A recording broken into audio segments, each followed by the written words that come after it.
ಈಗ ನೋಡಿ ಮಕ್ಕಳೇ, 54ರಿಂದ 2845 ಮಾರ್ಕ್ಸ್ ಪಕ್ಕದ್ದು ನಿಮ್ಗೆ 54 ಮಗ್ಗಿ ಬರಬೇಕು. 54 ಮಗ್ಗಿಯನ್ನು ಸುಲಭವಾಗಿ ಬರೆಯಲು ಹೇಳ್ಕೊಡ್ತಾರೆ ನೋಡಿ. ಮೊದಲಿಗೆ 5 ಮಗ್ಗಿ ಬರ್ಕೋಬೇಕು, ಆಮೇಲೆ 4 ಮಗ್ಗಿ ಬರ್ಕೋಬೇಕು. ಇಲ್ಲಿ ನೋಡಿ 54 ಒಂದೇ 54 ಇರುತ್ತೆ. 54 ಎರಡನೇ ಅಂತ ಅಂದಾಗ ಮೊದಲ ಸಂಖ್ಯೆ ಹಾಗೆ ಬರೀಬೇಕು. ಈ ಎರಡು ಸಂಖ್ಯೆಯಲ್ಲಿ ಏನಿಲ್ಲ ಅಂದ್ರೆ 0 ಇರುತ್ತೆ. 0 0 0 8ಕ್ಕೆ 8 108. 54 108.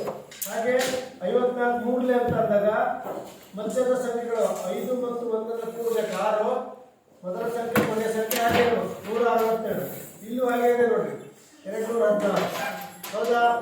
ಹಾಗೆ 54 540 ಸರಿ ಬಂದಿದೆಯಾ? ಈ ರೀತಿ ಬರ್ಕೊಬಿಟ್ಟು ನೀವು ಈ ಮಗ್ಗಿಯನ್ನ ಈ ಭಾಗಕಾರವನ್ನು ಮಾಡಿದ್ರೆ ಬೇಗನೆ ಭಾಗಕಾರವನ್ನ ಮಾಡಿಬಹುದು. ಅರ್ಥಾತ್ ಮಗ್ಗಿ ಬರಲ್ಲ ಅಂತ ಹೇಳಂಗಿಲ್ಲ.